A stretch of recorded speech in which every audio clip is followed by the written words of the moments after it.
Elu on ilus, kui mõelda. Või noh, pole midagi häda. Noor pruut, töö ja siis see esimene suvevaba nädal. Päike helgib, pagasnikusse telgid, sõprade ees oma uue 2-liitrisega veel kelgid. Tutt uus. 0-100 sekundid umbes 6. Tuhisedes mööda võilille põldudest ja raielankidest tere Eestimaa. See parim aeg aastas, parim aeg elus, tere festival. Parim aeg, parim õhtu, parim pidu, kõik on pagana äge.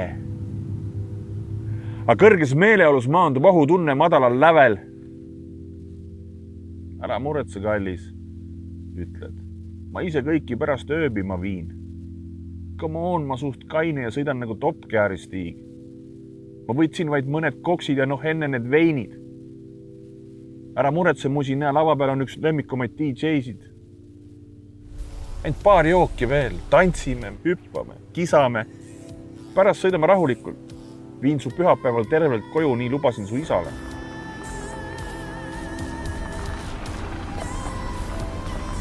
Me olime peaaegu kohal.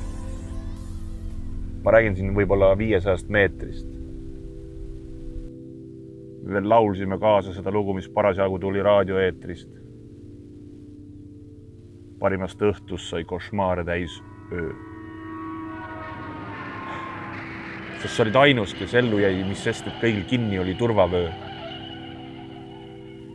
Su elu rõõmus sai mõrtsuka töö. Sa sulgisid uksed ja enda ees avatud maailma.